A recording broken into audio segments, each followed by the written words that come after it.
Đời người muốn có phúc khí, đừng tìm ở đâu xa. Hãy bắt đầu từ gương mặt bình an của chính mình. Có những gương mặt chỉ cần nhìn một lần là thấy cả một đời an nhiên. Phúc không giấu được đâu. Nó ẩn trong ánh mắt, trong nụ cười, trong cách người ta lặng im. Khuôn mặt là tấm gương của tâm hồn. Tâm an thì mặt tự sáng, lòng thiện thì tướng tự hiện. Người có phúc khí lớn chẳng cần tô vẽ, chỉ cần một ánh nhìn thôi cũng đủ khiến người khác thấy bình yên. Có người đẹp nhờ phấn son, nhưng cũng có người chỉ đẹp vì họ sống hiền lành quá đội. Phúc khí không nằm ở tiền bạc, mà nằm ở nét nhẹ nhõm, nơi gương mặt không còn oán hận. Khi tâm người sáng, gương mặt ấy như đóa sen nở trong bùn, tỉnh mà rạng rỡ. Có người càng cười càng toát ra phúc đức, bởi trong nụ cười ấy không có tính toán, chỉ có lòng từ. Bởi khuôn mặt của một người không bao giờ biết nói dối. Nó được viết bằng những năm tháng thiện niệm và những ngày tháng họ chọn nhẫn nhịn thay vì hơn thua. Ngày xưa, trong một ngôi làng nhỏ nằm nép mình bên triền núi, có hai người đàn ông sống ở hai đầu con dốc. Một người tên Hòa, giàu có nhà lớn, xe đẹp, của cải nhiều vô kể.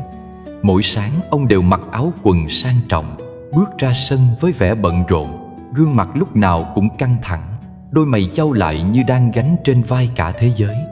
Người ta thường bảo rằng chỉ cần nhìn ông đi qua, tự nhiên trong lòng đã thấy nặng nề, thấy có gì đó lạnh lẽo, xa cách. Ông có tiền, có danh, nhưng chẳng mấy ai muốn ngồi trò chuyện cùng, bởi không khí quanh ông dường như đặc quánh những lo âu và mệt mỏi. Cách đó không xa, có một người đàn ông khác tên Tịnh. Ông làm nghề sửa xe đạp, sống giản dị trong căn nhà nhỏ, bữa ăn đạm bạc với chén cơm, chút rau, đôi khi thêm miếng dưa muối. Vậy mà lạ thay, ai đến tiệm ông cũng cảm thấy lòng nhẹ hơn. Khuôn mặt ông hiền hậu, ánh mắt lúc nào cũng sáng và ấm, nụ cười hiền như nắng sớm. Trẻ con thích ghé ông chơi, người già đi ngang cũng cúi đầu chào. Trong khi Hòa có tất cả mà không được ai mến, thì Tịnh chẳng có gì nhiều, nhưng lại khiến ai gặp một lần cũng sinh thiện cảm. Một hôm, có người khách ghé quán sửa xe, tò mò hỏi ông Tịnh rằng sao ông luôn vui vẻ, sao mặt ông lúc nào cũng rạng rỡ như chẳng có phiền não. Ông chỉ cười mà nói: tôi không có gì để mất, cũng chẳng có gì để hơn ai. Sống ngay thẳng, biết đủ, thấy đời này như gió thoảng, vậy là an. Câu nói đơn giản ấy mà khiến người nghe phải trầm ngâm mãi.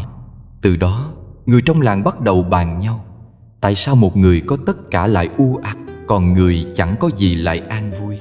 Vì sao có người chưa nói đã khiến người khác tin yêu, còn có người chỉ nhìn đã khiến ta thấy bất an? Câu hỏi ấy không chỉ là sự so sánh giữa hai số phận, mà là lời gợi mở cho một sự thật rất sâu. Gương mặt con người chính là tấm gương phản chiếu tâm hồn. Phật từng dạy rằng tướng do tâm sinh, tâm như thế nào thì tướng như thế ấy. Khi trong tâm đầy oán hận, lo toan, sân si, thì khuôn mặt dù có trang điểm, có che giấu bằng vẻ ngoài hào nhoáng, vẫn toát ra khí sắc nặng nề. Ngược lại, khi tâm biết thương, biết nhường, biết đủ, tự nhiên ánh mắt sáng, nụ cười hiền, gương mặt ấy khiến ai nhìn cũng thấy an lòng. Không cần lời nói, không cần phô trương, chỉ một cái nhìn cũng đủ khiến người khác tin tưởng. Thật ra, khuôn mặt của mỗi người chính là một quyển kinh sống. Mỗi nếp nhăn là một câu chuyện đã qua, mỗi ánh nhìn là một dấu vết của tâm thức, mỗi nụ cười là một dấu hiệu của lòng từ. Có người đi qua tháng năm mà gương mặt càng ngày càng sáng, ánh mắt càng trong, nụ cười càng nhẹ, vì họ biết học cách buông bỏ, biết ơn đời, biết thương người. Nhưng cũng có người càng sống lâu, gương mặt càng mỏi mệt, đôi môi ít cười, ánh mắt cạn niềm tin, bởi trong lòng họ luôn chất chứa điều gì đó chưa buông được. Người đời thường tìm cách chăm sóc làn da, làm đẹp dung nhan, nhưng lại ít ai chăm sóc tâm hồn. Có người soi gương để chỉnh tóc, nhưng hiếm ai soi gương để nhìn lại tâm mình. Phật dạy, nếu muốn tướng đẹp, trước hết phải sửa tâm. Tâm an thì diện mạo tự an, tâm thiện thì khí sắc tự sáng. Bởi vì mọi thứ bên ngoài chỉ là biểu hiện của bên trong. Khi lòng tham khởi lên, mắt sẽ đảo. Khi sân hận tràn ngập, mặt sẽ tối. Khi si mê chiếm giữ, ánh nhìn sẽ mờ. Nhưng khi tâm biết thương, biết hiểu, biết buông, tự nhiên khuôn mặt trở nên tươi tắn. Dù không son phấn, vẫn khiến người đối diện cảm thấy dễ chịu, tin cậy. Cái đẹp thật sự không nằm ở đường nét, mà nằm ở năng lượng tỏa ra từ tâm. Có những người dù chỉ đứng im giữa đám đông cũng khiến người khác cảm thấy bình yên, bởi trong họ không có ý muốn hơn thua, không có tâm ganh ghét, không có nhu cầu chứng minh điều gì. Họ chỉ đơn giản hiện diện, nhẹ nhàng như cơn gió mát lướt qua giữa trưa hè. Đó là những người có phúc khí lớn, vì phúc không ở tài sản, danh vọng hay vẻ ngoài, mà ở sự thanh tịnh trong lòng. Người có phúc thật sự không cần phải tỏ ra mình phúc. Giống như hoa sen, chẳng cần khoe hương, mà ai đi ngang cũng cảm được mùi thơm. Khi tâm an, tự nhiên mọi biểu hiện đều an. Khi tâm sáng, mọi đường nét trên gương mặt đều sáng. Khi tâm hiền, tự nhiên người khác muốn đến gần, muốn lắng nghe. Có lẽ vì thế mà người xưa nói phúc khí không thể giả và tướng lành không thể mua, bởi chúng không đến từ bên ngoài mà được gieo từ bên trong, vun bồi qua từng niệm thiện, từng việc lành, từng lần biết buông bỏ. Mỗi khi ta khởi tâm thương, gương mặt ta đã thêm một chút sáng. Mỗi lần biết nhẫn, ánh mắt ta thêm một chút hiền. Mỗi khi biết ơn, môi ta thêm một chút cười. Hôm nay, trong buổi giảng pháp này, chúng ta sẽ cùng nhau lắng nghe lời Phật dạy về người có đại phúc khí, để thấy rằng trên gương mặt của người sống khôn ngoan, thiện lành luôn có 4 điểm đặc biệt. Đó không phải là những đường nét do tạo hóa ban cho, mà là kết quả của một tâm hồn trong sáng, một trái tim hiểu biết, một đời sống biết yêu thương và biết dừng lại đúng lúc. Chúng ta sẽ cùng đi sâu vào từng điểm để hiểu vì sao phúc khí không nằm ở sự giàu sang, mà nằm ở cách ta đối diện với đời. Bởi có những thứ không thể mua, không thể học qua lời, mà chỉ có thể cảm và sống. Phúc thật sự là năng lượng toát ra từ người biết sống thiện, biết nghĩ thiện và biết gieo thiện trong từng hơi thở. Và khi hiểu được điều đó, ta sẽ nhận ra rằng không cần tìm phúc ở đâu xa. Phúc đã nằm ngay trong từng cử chỉ, từng ánh nhìn, từng nụ cười của ta. Chỉ cần tâm ta thiện, lòng ta an, thì dù gương mặt có nhiều nếp nhăn, vẫn là gương mặt của người phúc khí lớn. Có những người bước vào đời, chưa cần nói gì, đã khiến ta cảm thấy dễ chịu, ấm áp, như thể trong họ có một thứ ánh sáng dịu dàng tỏa ra. Họ không khoe khoang, không phô trương, không ồn ào, nhưng lại khiến người khác tin tưởng, muốn đến gần. Ánh sáng đó trong đạo Phật gọi là phúc khí. Nó không phải thứ có thể mua được bằng tiền, cũng chẳng thể cầu được bằng lời. Phúc khí là hương thơm của tâm thiện, là kết tinh của lòng từ, trí tuệ và hạnh sống đúng đắn. Phúc khí không nằm ở nhà cao cửa rộng hay áo quần sang trọng. Có người giàu mà phúc ít, cũng có người nghèo mà phúc dày. Bởi phúc là năng lượng toát ra từ trong tâm, không thể thấy bằng mắt, nhưng ai có lòng tĩnh lặng đều cảm nhận được. Phật dạy rằng mọi phúc lành trong đời đều do nhân lành mà có. Tâm thiện là gốc của phúc, hành thiện là cành, lời thiện là hoa, còn phúc khí là hương. Khi một người giữ tâm trong sáng, sống ngay thẳng, biết thương người, biết buông bỏ, thì tự nhiên phúc khí của họ lan tỏa như làn hương vô hình, khiến ai đến gần cũng được an lạc. Ngày nay, nhiều người hiểu lầm rằng phúc là thứ có thể cầu mà đến. Họ đến chùa khấn vái, mong được bình an, mong có tài lộc, mong con cái thành đạt, mà không biết rằng nếu không gieo nhân thiện thì chẳng có quả lành nào nảy nở. Phật chưa từng dạy ta cầu phúc, Ngài dạy ta tạo phúc. Bởi lẽ cầu chỉ là ước, còn tạo mới là thật. Cầu mà không hành, chẳng khác nào gieo hạt trên đá khô, có mong bao lâu cũng không thể nảy mầm. Còn người sống đúng pháp, dù không cầu xin, phúc vẫn đến tự nhiên, như cây xanh gặp mưa, như hoa nở khi đến mùa. Phúc là quả của tâm. Mỗi khi ta khởi một niệm thiện, ta đã gieo một hạt giống phúc. Mỗi khi ta giúp người khác an vui, lòng ta cũng được thêm một phần sáng. Ngược lại, mỗi khi ta làm tổn thương ai đó, dù là bằng lời nói hay ý nghĩ, ta cũng đang bào mòn phúc của chính mình. Vì thế, người trí không bao giờ khinh thường những việc thiện nhỏ, cũng không dám xem nhẹ những điều ác nhỏ. Bởi phúc và họa đều bắt đầu từ những điều tưởng chừng rất nhỏ bé. Một ánh mắt cảm thông, một lời nói hiền lành, một hành động bao dung, Tất cả đều là hạt phúc gieo xuống mảnh đất của tâm. Người có phúc khí lớn thường là người sống chậm, nói nhẹ, nhìn đời bằng đôi mắt hiền. Họ không vội vàng tranh giành, không hơn thua, không thốt ra lời cay nghiệt. Bởi họ hiểu rằng mỗi lần ta khởi tâm sân, phúc bị đốt cháy. Mỗi lần ta tham, phúc bị hao tổn. Mỗi lần ta chấp, phúc bị ngăn lại. Chỉ có người biết buông, biết nhận, biết cười trước những điều nhỏ nhặt mới giữ được phúc lâu dài. Phật dạy, phúc khí là kết tinh của ba thứ: tâm từ, hạnh thiện và trí tuệ. Tâm từ là lòng thương rộng lớn không phân biệt, thấy ai khổ cũng động lòng, thấy ai vui cũng mừng. Hạnh thiện là những việc làm thiện lành, dù nhỏ vẫn làm, không vì cầu báo mà làm. Còn trí tuệ là sự sáng suốt nhận ra nguyên nhân của mọi khổ vui, biết đâu là đúng sai, đâu là điều cần dừng, điều cần tiến. Khi ba yếu tố ấy hội tụ, con người trở nên an nhiên, tướng mạo tự nhiên sáng, khí chất tự nhiên hiền, phúc khí tự nhiên dày. Hãy nhìn một đóa sen, nó mọc lên từ bùn, nơi tưởng như ô uế mà vẫn giữ được hương trong sắc dịu. Không ai dạy hoa sen làm thế nào để thơ, bởi bản chất của nó vốn đã là tinh khiết. Người có phúc khí cũng vậy. Họ có thể sống giữa đời nhiều nhiễm ô, nhưng tâm không bị vẩn đục. Họ gặp khó khăn mà không than, bị hiểu lầm mà vẫn mỉm cười, bị mất mát mà không oán trách.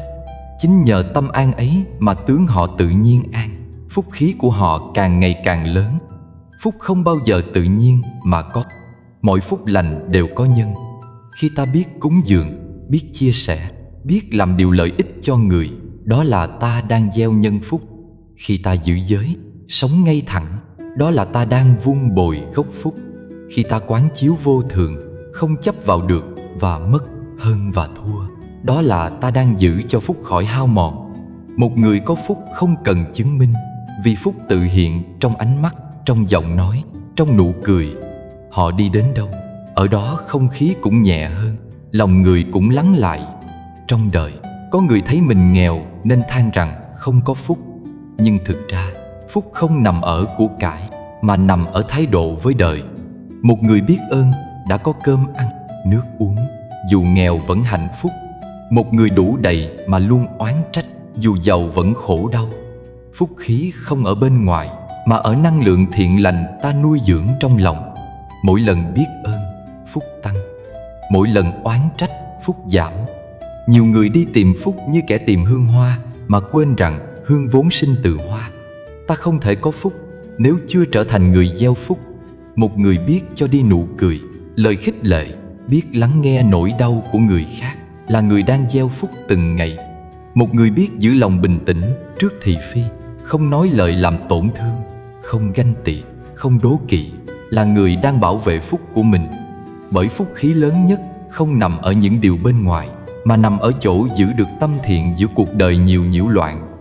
Có người hỏi, tại sao có người làm thiện nhiều mà vẫn khổ? Phật dạy, phúc báo có ba thời: hiện báo, sinh báo và hậu báo. Có khi ta làm thiện mà chưa thấy quả lành ngay, bởi nhân ấy chưa đủ duyên trổ. Giống như hạt giống gieo xuống đất, cần có thời gian, mưa nắng mới đơm hoa kết trái. Người làm thiện không vì quả, mà vì tâm an trong từng việc làm. Khi tâm thiện vững, phúc khí sẽ đến đúng lúc, không sớm không muộn. Có những người nghèo vật chất, nhưng phúc khí lại rất dày.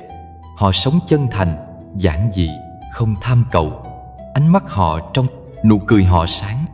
Cái phúc của họ không nằm ở tài sản, mà ở sự an ổn nội tâm. Ngược lại, có người sống trong nhung lụa, nhưng ánh mắt mệt mỏi, gương mặt nặng nề, nụ cười gượng gạo. Họ có tiền mà không có phúc, vì tâm không an, lòng không thiện, trí không sáng. Tâm động thì diện mạo động, tâm sáng thì diện mạo sáng. Đó là quy luật tự nhiên mà không cần ai ban phát. Phúc khí cũng giống như nước trong giếng. Nếu biết giữ gìn, nó sẽ trong và mát. Nếu thường xuyên khuấy động bởi sân si, nó sẽ đục và cạn. Người khôn ngoan không chạy đi tìm giếng mới, mà lặng lẽ gạn bớt bùn, để nước trong tự nhiên hiện ra. Cũng vậy, ta không cần đi tìm phúc ở nơi nào khác, chỉ cần quay lại lắng nghe tâm mình, bớt một chút tham, giảm một chút sân, dừng một chút chấp, thì phúc đã bắt đầu trỗi dậy. Người có phúc khí không chỉ làm cho mình an, mà còn khiến người khác cảm thấy dễ chịu khi ở gần. Họ nói năng ôn tồn, hành xử từ tốn, tỏa ra năng lượng khiến mọi người thấy được soi sáng. Họ không lấy oán báo oán, mà dùng lòng từ để hóa giải.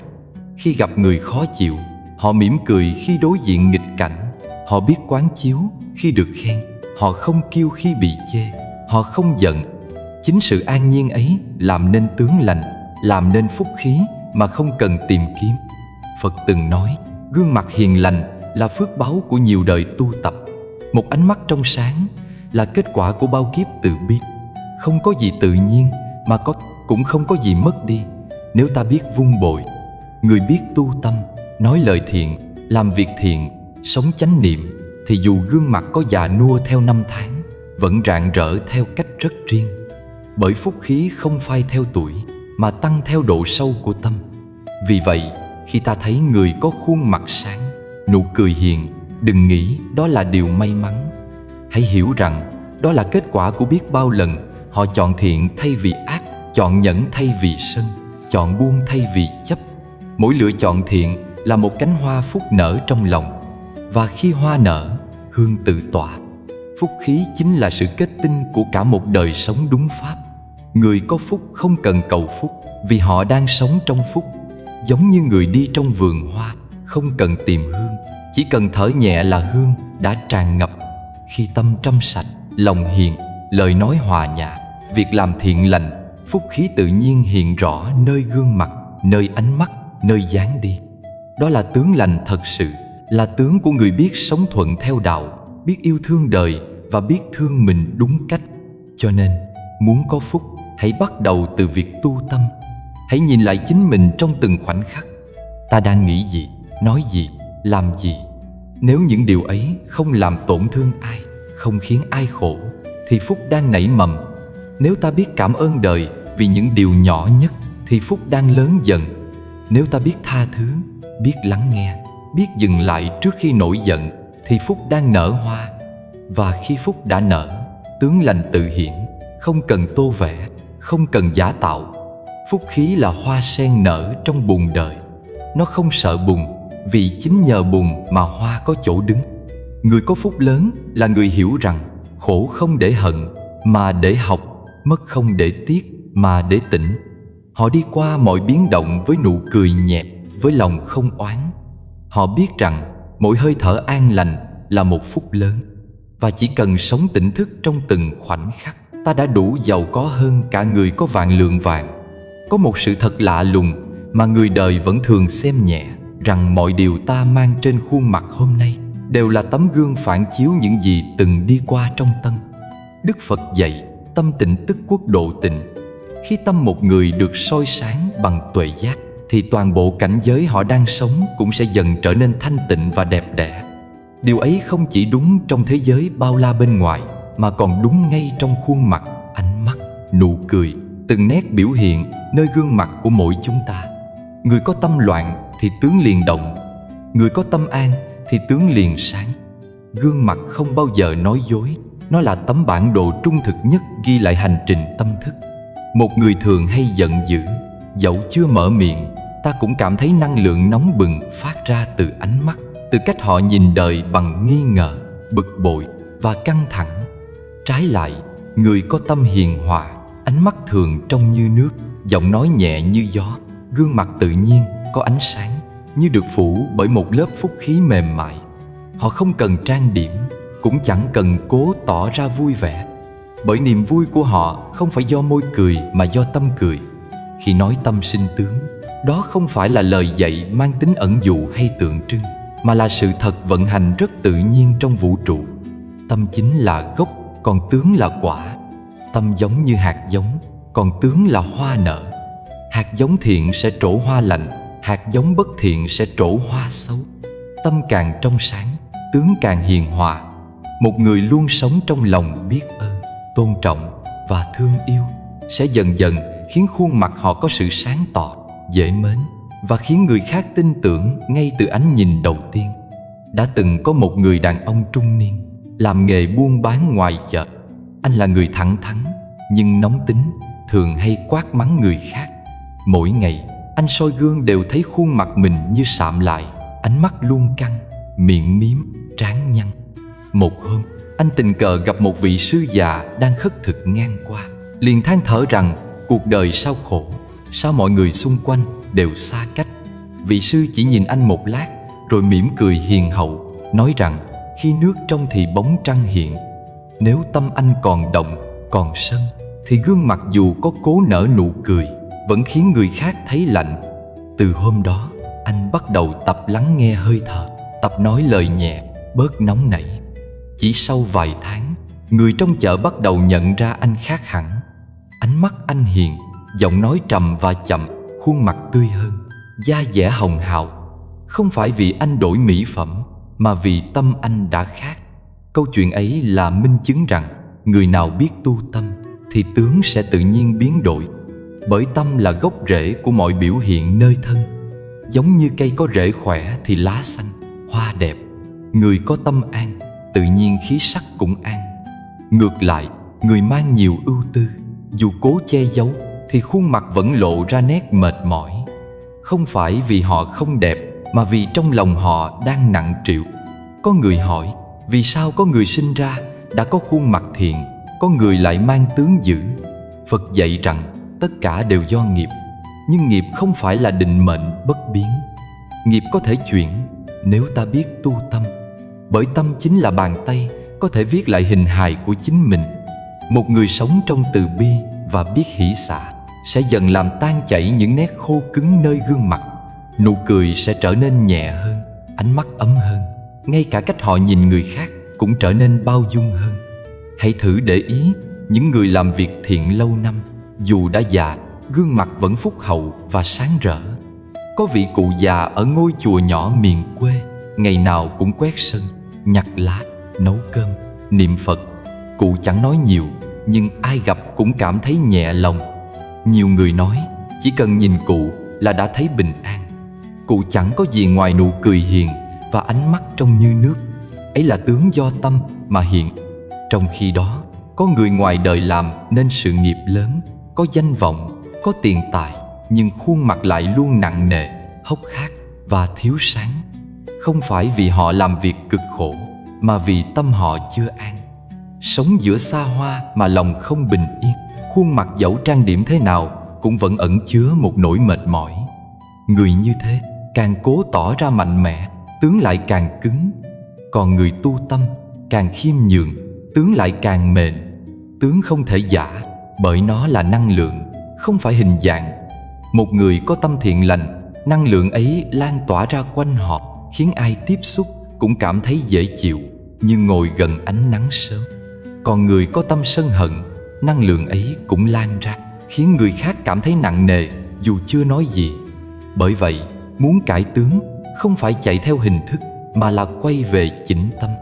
Đức Phật từng nói rằng, người nào tu tâm thanh tịnh thì dù sống trong cảnh nghèo cũng vẫn có phúc khí. Bởi phúc thật không nằm trong tiền tài, mà trong sự an nhiên nội tại. Khi tâm rộng, phúc sinh. Khi tâm hẹp, phúc diệt. Mỗi ý niệm thiện là một hạt giống gieo vào tướng mạo, dần dần tạo nên khuôn mặt của người có phúc. Ngược lại, mỗi lần sân giận, ghen ghét, chấp trước là một vết nhăn nhỏ đang khắc dần lên mặt. Trong thiền, người ta thường nói rằng, muốn biết nghiệp đời trước, hãy nhìn thân hiện tại. Muốn biết quả đời sau, hãy nhìn tâm hiện tại. Bởi tâm là dòng chảy nối giữa quá khứ và tương lai, và tướng chính là biểu hiện tạm thời của dòng chảy ấy trong hiện tại. Một người có thể thay đổi vận mệnh nếu họ thay đổi tâm. Khi tâm thiện, tướng sẽ đổi, mà tướng đổi thì vận cũng đổi theo. Đó là lý do trong đạo Phật, việc tu không chỉ là học giáo lý, mà là luyện tâm cho thuần, cho sáng. Nhìn lại cuộc sống, ta thấy rõ rằng tướng theo tâm như bóng theo hình. Khi lòng đầy yêu thương, ta dễ mỉm cười. Khi lòng đầy oán hận, ta khó cười thật lòng. Khi trong tâm có chánh niệm, ta đi, đứng, nằm, ngồi đều nhẹ nhàng, gương mặt tự nhiên hiền hậu. Khi trong tâm loạn động, ta làm gì cũng gấp gáp, ánh mắt thất thần. Chỉ cần nhìn một người trong vài phút, ta có thể cảm nhận phần nào tâm họ đang ở đâu. Vậy nên, thay vì tìm cách thay đổi diện mạo bên ngoài, hãy bắt đầu bằng việc lắng nghe và chăm sóc nội tâm. Mỗi lần ta biết buông một điều nhỏ, tha thứ một người cũ, mỉm cười với một nỗi đau, là mỗi lần tướng ta sáng thêm một chút. Mỗi lần ta sân, ta nói lời cay nghiệt, là mỗi lần tướng ta tối đi một phần. Không cần ai phán xét, chính gương mặt ta là bài kinh sống ghi lại từng niệm thiện ác trong tâm. Cuối cùng, khi hiểu sâu lời Phật dạy tâm tình tức quốc độ tịnh, ta sẽ biết rằng muốn thấy thế giới an vui, trước hết phải khiến tâm mình an vui. Khi tâm sáng, ta sẽ nhìn mọi thứ đều sáng. Khi tâm an, thế giới quanh ta cũng hóa yên lành. Và như thế, gương mặt ta dù không son phấn cũng tự nhiên rạng rỡ, bởi nó phản chiếu ánh sáng từ nội tâm. Người đời vẫn chạy đi tìm phúc khí ở bên ngoài, nhưng thật ra phúc ấy đang nằm ngay trên khuôn mặt mình, trong từng ánh nhìn, từng hơi thở. Tâm là gốc, tướng là quả. Hễ tâm hiền, tướng lành. Hễ tâm sáng, tướng sáng. Và đó chính là bí mật lớn nhất của đời người mà Đức Phật đã khai mở cho chúng sinh từ hơn 2000 năm trước. Sau đây, tôi xin mời quý Phật tử cùng nghe 4 điểm hiện trên khuôn mặt của người có phúc khí lớn, sống không. Điểm thứ nhất là ánh mắt từ bi và chân thật. Trong vũ trụ bao la này, không có điều gì tinh tế bằng ánh mắt, bởi mắt là nơi duy nhất không thể che giấu được tâm. Một người có thể nở nụ cười giả tạo, có thể nói những lời ngọt ngào, nhưng chỉ cần nhìn sâu vào ánh mắt họ, ta sẽ biết họ đang thật sự nghĩ gì. Đức Phật từng dạy, tâm ở đâu, ánh nhìn ở đó. Mắt chính là chiếc gương phản chiếu trung thực nhất của linh hồn. Người có phúc khí, ánh mắt thường hiền hòa, sáng trong và không vướng bụi trần. Trong ánh mắt ấy không có oán hận, không có mưu tính, không có sự dối trá. Ánh mắt ấy như mặt hồ tĩnh lặng, phản chiếu mọi vật mà không giữ lấy điều gì. Khi tâm trong, mắt tự sáng. Khi lòng thiện, nhìn đâu cũng thấy điều thiện. Còn khi tâm đục, mắt sẽ mờ. Khi lòng chứa sân si, ánh nhìn liền hóa sắc bén, gắt gao, khiến người khác cảm thấy nặng nề. Bởi vậy, chỉ cần nhìn ánh mắt của một người, ta có thể biết phần nào tâm tánh và phúc khí của họ. Người có đôi mắt hiền là người có nội tâm sâu và biết cảm thông. Họ không nhìn người khác bằng sự xét đoán, mà bằng lòng bao dung. Khi thấy ai lầm lỗi, họ không vội chê bai, mà thầm nghĩ ai trong đời cũng có lúc chưa đủ sáng để thấy đường. Bởi thế, ánh mắt họ luôn mềm, luôn dịu, và luôn khiến người khác cảm thấy được thấu hiểu. Người có ánh nhìn từ bi không nói nhiều, nhưng chỉ một ánh mắt thôi cũng đủ khiến kẻ đang khổ thấy lòng được an ủi. Có người từng nói, trong ánh nhìn của một người hiền, ta thấy được Phật. Có một câu chuyện kể rằng, thuở xưa ở vùng thôn quê nọ, có một vị sư già sống trong am nhỏ bên rừng. Ngài không giảng pháp nhiều, chỉ sống lặng lẽ, ai đến cũng mỉm cười. Dân làng mỗi lần đến gặp Ngài đều cảm thấy an yên lạ thường. Một hôm có người hỏi, bạch sư, vì sao con thấy chỉ cần nhìn vào mắt thầy, tâm con đã dịu xuống, bao nhiêu phiền não như tan biến? Vị sư cười hiền, bởi trong mắt ta không có gì để ghét, ta chỉ nhìn người bằng lòng thương, nên người thấy thương cũng sinh. Từ đó người ta mới hiểu, ánh mắt từ bi không phải do tập luyện mà thành, mà là kết quả của một tâm biết thương. Khi ta nhìn đời bằng đôi mắt thương, mọi thứ liền trở nên nhẹ. Còn khi ta nhìn bằng đôi mắt giận, mọi thứ đều hóa gai góc. Ánh mắt là sứ giả của tâm. Tâm sao thì mắt vậy. Tâm nóng thì mắt dữ, tâm lạnh thì mắt lờ đờ, tâm tham thì mắt lay láng, không yên. Chỉ khi tâm an, ánh nhìn mới tỉnh. Đời sống hôm nay có nhiều người mỏi mệt, không phải vì công việc, mà vì ánh nhìn của họ đã đánh mất sự hiền lành. Họ nhìn người khác với nghi ngờ, với so đo, với hơn thua. Họ quên rằng ánh nhìn như thế không chỉ làm tổn thương người khác, mà còn làm tổn thương chính mình. Mỗi lần ta nhìn ai bằng ánh mắt ghét, trong lòng ta sinh ra một làn khói độc, khiến tâm càng mờ và thân càng mệt. Trái lại, mỗi lần ta nhìn bằng lòng cảm thông, trái tim ta được gột rửa, gương mặt ta trở nên sáng hơn. Có người nói rằng phúc khí bắt đầu từ đôi mắt, bởi ánh mắt là nơi đầu tiên người khác cảm nhận được năng lượng của ta. Một người bước vào phòng, chưa cần nói, chỉ qua ánh mắt đã khiến người khác muốn lại gần hoặc muốn tránh xa. Người có phúc khí lớn thường có ánh nhìn sáng mà ấm, nhẹ mà sâu. Ánh nhìn ấy không phán xét, không khiến ai tổn thương.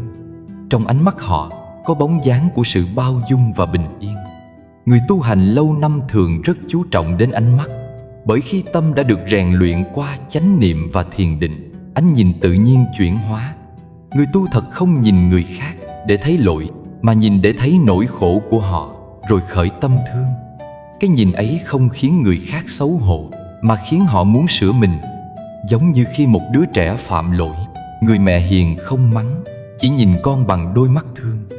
Đứa trẻ ấy sẽ tự biết mình sai và mong được làm lại. Ánh mắt từ bi có sức chuyển hóa hơn ngàn lời giảng. Trong kinh có câu, thấy lỗi mình, che lỗi người, đó là người có tu. Câu này tưởng đơn giản, nhưng thực hành lại là cả một con đường dài. Khi ta biết thấy lỗi mình, ánh mắt ta sẽ trở nên mềm. Khi ta bớt chê người, ánh nhìn ta trở nên sáng. Bởi trong giây phút ta nhìn ra sai lầm của chính mình, bản ngã nhỏ lại và lòng tự bắt đầu lớn lên. Người chỉ thấy lỗi người khác thường có ánh nhìn lạnh, còn người thấy lỗi mình thường có ánh nhìn dịu. Những ai đã từng gặp các bậc chân tu đều nói rằng chỉ cần được nhìn vào mắt họ một lần, ta sẽ thấy như mình được soi chiếu. Ánh mắt ấy không làm ta sợ, mà khiến ta muốn sống tốt hơn. Đó là vì trong ánh nhìn của họ không có sự phán xét, chỉ có lòng thương vô điều kiện. Đức Phật khi nhìn chúng sinh cũng thế. Ánh mắt Ngài không ghét bỏ dù là kẻ phạm tội, bởi Ngài thấy rõ rằng tất cả những điều xấu xa đều khởi từ vô minh. Khi ánh mắt đã tràn đầy trí tuệ và từ bi, thì nhìn đâu cũng là cơ hội để thương, để cứu, để hiểu. Một người có ánh mắt hiền là người đã đi qua nhiều đau khổ mà không để khổ làm chai lòng. Họ hiểu rằng ai cũng có nỗi niềm riêng, ai cũng đang học cách sống tốt hơn. Họ không cần lời biện minh, bởi họ có thể đọc được nỗi đau qua ánh mắt người khác. Họ lặng lẽ thương, lặng lẽ giúp. Người như thế, khuôn mặt luôn toát ra phúc khí, bởi trong họ không còn chỗ cho oán hận. Ngược lại, người ánh mắt hay đảo, hay liếc, hay nghi ngờ là người chưa yên trong tâm. Ánh nhìn ấy khiến người khác cảm thấy bất an. Dù họ có nói lời dễ nghe, người nghe vẫn không cảm được sự thật trong đó. Bởi mắt đã phản bội lòng, tâm không thành, mắt không sáng. Có người tu tập lâu, học nhiều kinh, nhưng ánh mắt vẫn còn cứng, vì chưa biết thương thật sự. Khi họ bắt đầu hiểu được khổ của người khác, ánh mắt họ liền dịu lại. Đó là dấu hiệu của sự chuyển hóa. Trong đời sống, chúng ta có thể luyện ánh mắt từ bi bằng tập nhìn mọi thứ bằng tâm thương. Khi gặp người làm sai, thay vì vội trách, hãy thầm nghĩ người ấy cũng đang khổ. Khi thấy ai nóng giận, thay vì phản ứng, hãy nghĩ có lẽ họ đang bị tổn thương. Khi nhìn ai thành công, thay vì ganh tị, hãy vui cho họ. Mỗi lần ta nhìn bằng lòng thiện, mắt ta được gột rửa một chút. Mỗi lần ta nhìn bằng lòng sân, mắt ta bị phủ thêm một lớp bụi. Ánh mắt từ bi không phải là ánh mắt yếu đuối, mà là ánh mắt của người mạnh mẽ đến mức không cần phải chứng tỏ. Họ không cần thắng ai, bởi họ đã thắng chính mình. Ánh mắt của họ khiến người khác không dám làm điều ác, nhưng cũng không thấy bị ép buộc. Nó vừa nghiêm, vừa hiền, giống như trời thu, trong mà sâu, lạnh mà dịu. Phúc khí lớn nhất của một người nằm ở chỗ họ biết nhìn người bằng lòng hiểu. Khi ta hiểu ai đó, ta không còn muốn trách họ nữa. Khi ta thương, ta không muốn làm tổn thương.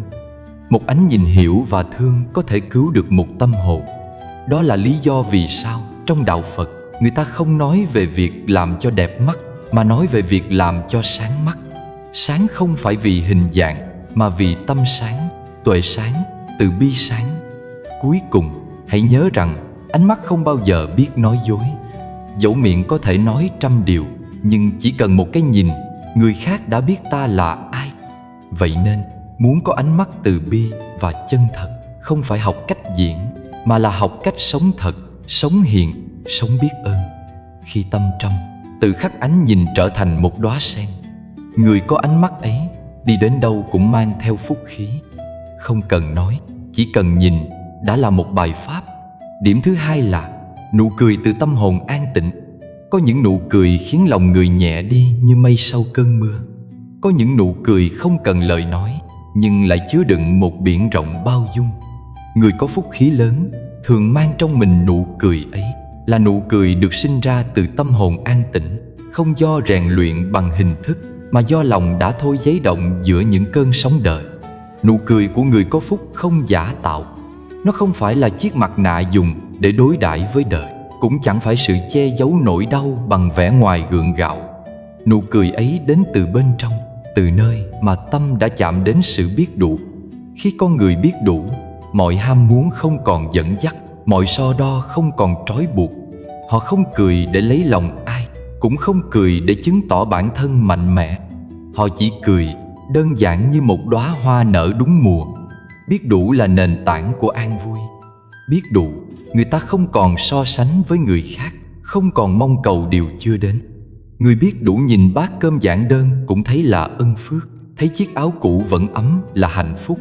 Chính từ nơi tâm ấy, nụ cười trở nên hiền lành và thật thà. Nó mang hơi thở của bình an, khiến ai đối diện cũng cảm thấy lòng nhẹ lại, như được sưởi ấm bởi một ngọn nến giữa đêm đông. Trong kinh có kể rằng Đức Phật khi còn tại thế, dù gặp bao nhiêu nghịch cảnh, vẫn thường mỉm cười. Có người hỏi Ngài vì sao giữa khổ đau của chúng sinh, Ngài vẫn có thể giữ được nụ cười an nhiên đến thế. Đức Phật đáp rằng vì Ngài thấy rõ bản chất của đời là vô thường.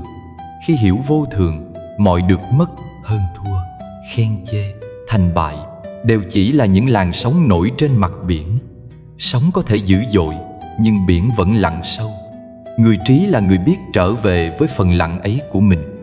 Khi ấy, nụ cười sẽ tự nhiên sinh khởi, không cần cưỡng cầu. Nụ cười của Đức Phật không chỉ là biểu hiện của từ bi, mà còn là ánh sáng soi rọi vào tâm người mê mờ. Khi Ngài mỉm cười, thế gian như lắng lại. Nỗi sợ, giận dữ, khổ đau nơi con người cũng theo đó mà tan đi phần nào. Đó không chỉ là nụ cười của môi, mà là nụ cười của giác ngộ. Nó nói với thế gian rằng đừng sợ, vì mọi thứ rồi sẽ qua. Nó nhắn nhủ rằng trong khổ đau vẫn có hoa sen đang nở, chỉ cần tâm con người chịu mở ra mà nhìn. Người có phúc khí lớn là người biết cười như thế. Họ không cười khi được rồi cau mày khi mất. Họ không dùng nụ cười để che đậy sự cay nghiệt trong tâm. Nụ cười của họ là sự thông suốt. Khi thấy người khác thành công, họ hoan hỉ thật lòng.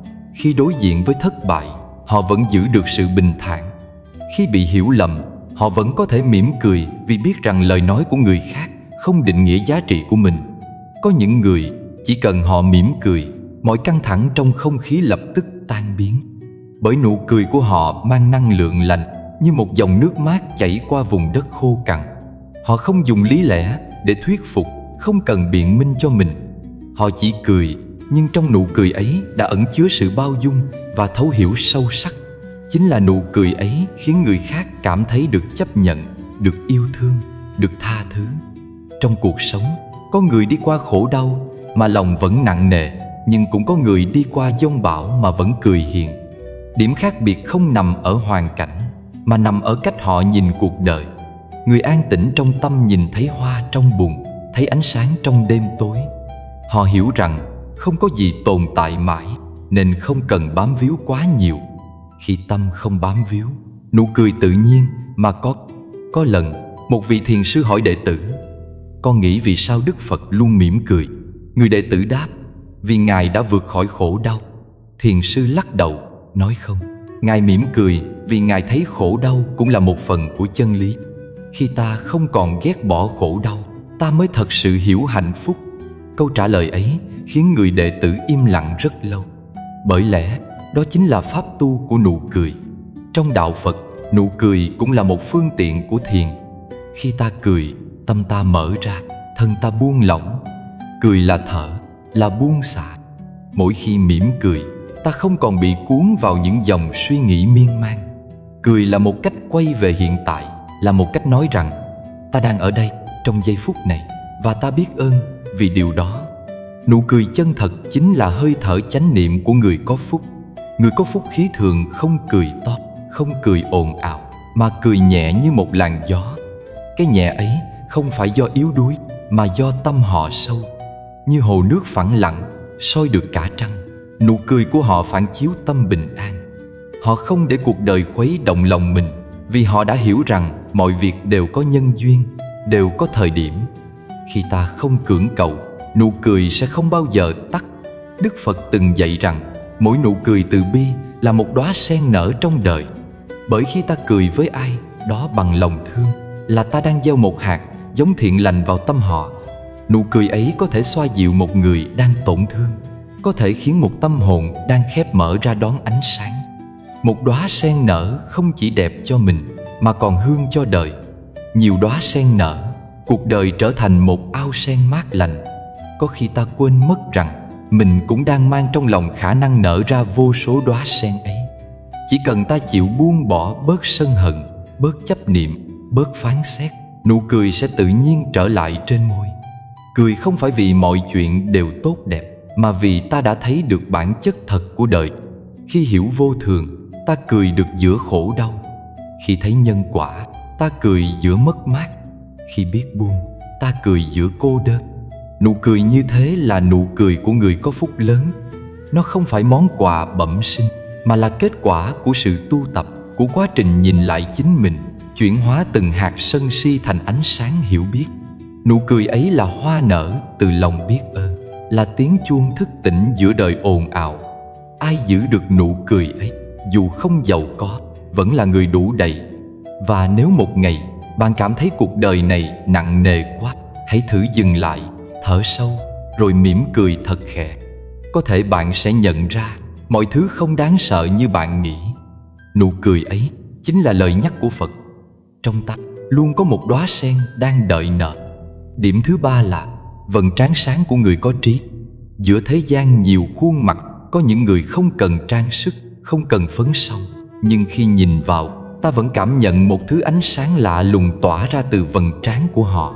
Đó không phải thứ sáng của da thịt, mà là ánh sáng của trí tuệ và tâm trong sạch.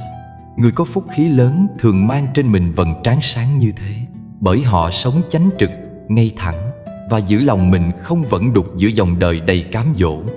Trán sáng không chỉ là tướng mạo, mà là dấu hiệu của tâm hồn quang minh. Cái sáng ấy không thể vẽ lên bằng mỹ phẩm, cũng chẳng thể giả vờ bằng nụ cười.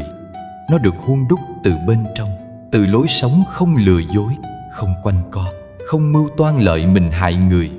Người như thế đi đâu cũng khiến người khác yên lòng, bởi ánh sáng của họ lan ra, làm dịu bớt những tâm hồn đang bất an.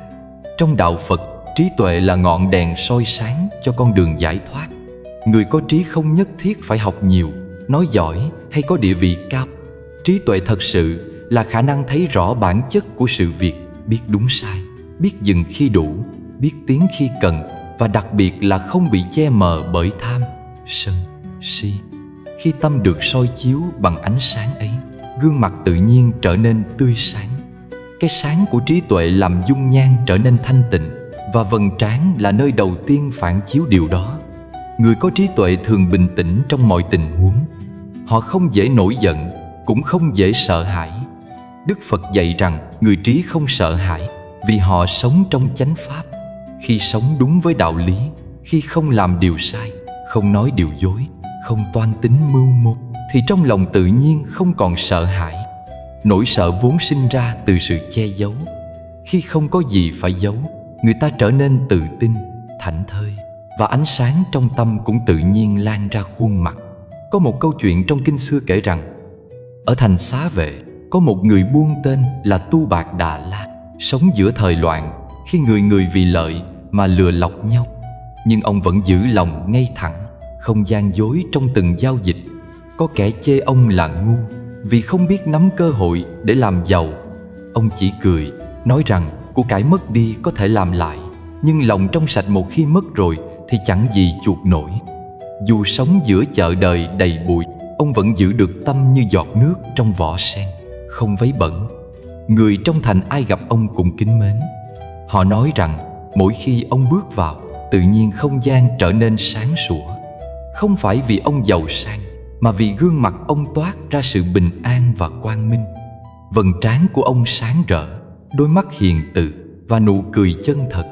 Dù tuổi đã cao, nhưng dung nhan ông vẫn tươi tắn, không vì năm tháng mà phai. Người ta bảo đó là tướng của người có trí, và có phúc vì trong lòng ông chẳng có bóng tối của gian dối hay oán hận. Câu chuyện ấy dạy rằng vẻ sáng của người không nằm ở hình thể, mà ở tâm hồn trong sạch. Khi tâm không dối trá, không hại người, không tham cầu vô độ, thì thần sắc tự nhiên sáng ra.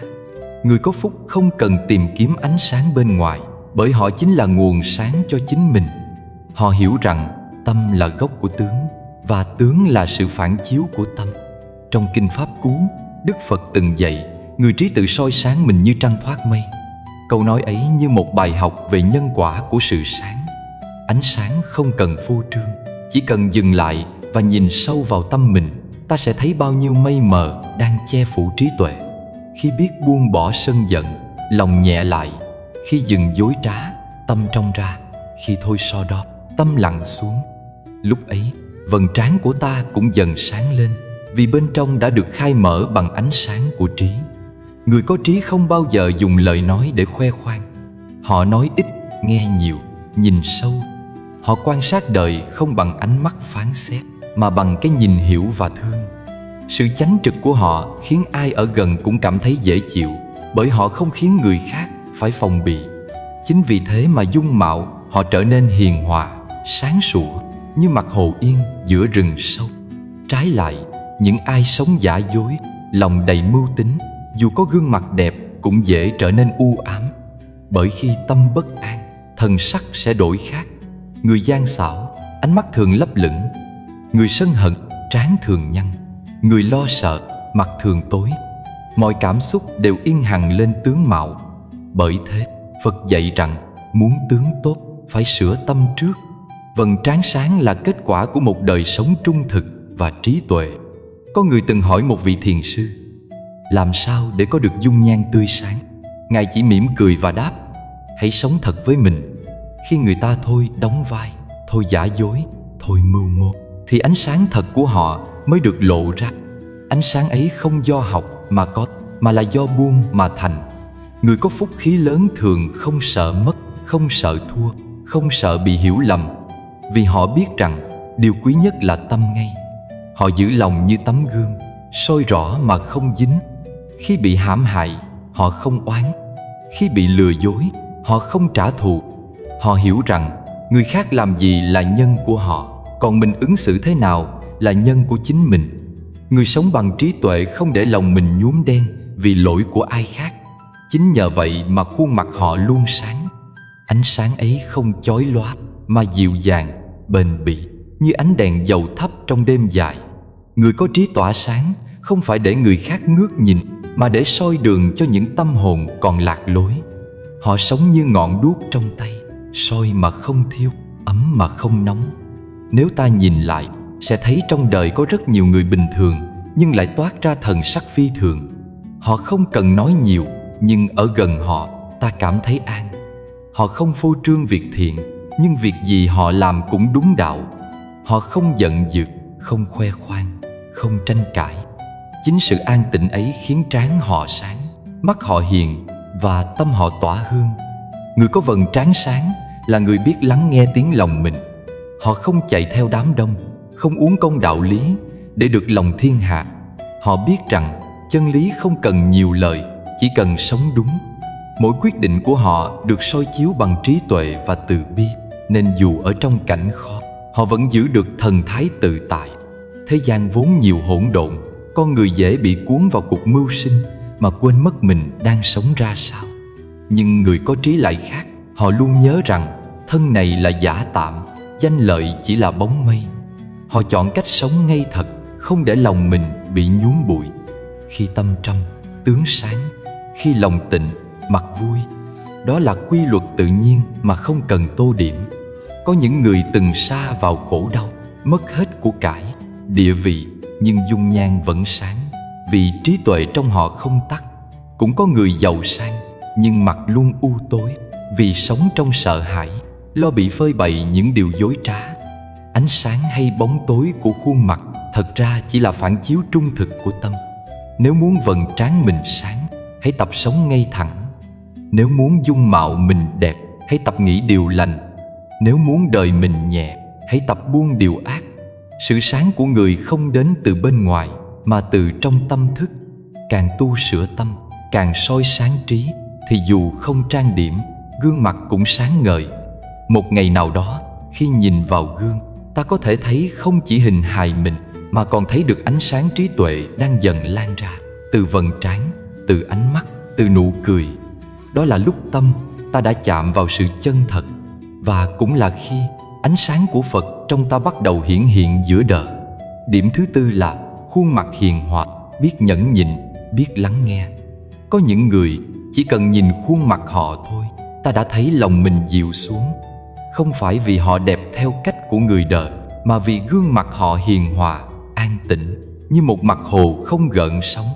Trong ánh mắt họ có sự lắng nghe, trong nụ cười họ có sự bao dung, và trong từng cử chỉ ta cảm nhận được năng lượng của một tâm hồn đã đi qua nhiều dông bão, nhưng vẫn giữ được sự mềm mại của lòng từ. Đó là khuôn mặt của người có phúc khí lớn, người biết nhẫn, biết lắng nghe, biết mỉm cười giữa những điều trái ý. Gương mặt an tĩnh không phải là món quà mà đời ban tặng, mà là kết quả của một tâm hồn đã được tôi luyện qua hiểu biết và trải nghiệm.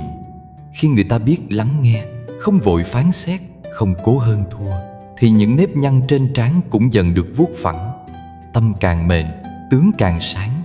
Tâm càng biết nhẫn, diện mạo càng hiền. Người phúc khí lớn thường là người ít lời. Họ không cần nói nhiều, vì trong sự im lặng của họ đã có trí tuệ. Họ hiểu rằng lời nói không khéo có thể làm tổn thương, còn im lặng đúng lúc lại có thể cứu rỗi một tâm hồn. Lời dạy cổ nhân nói rằng tâm an thì diện tướng bình, diện bình thì phúc tự sinh. Câu ấy là chân lý sâu xa của nhân quả giữa tâm và tướng. Khi lòng người còn sôi, khuôn mặt sẽ cứng. Khi tâm người còn sân, ánh mắt sẽ nặng.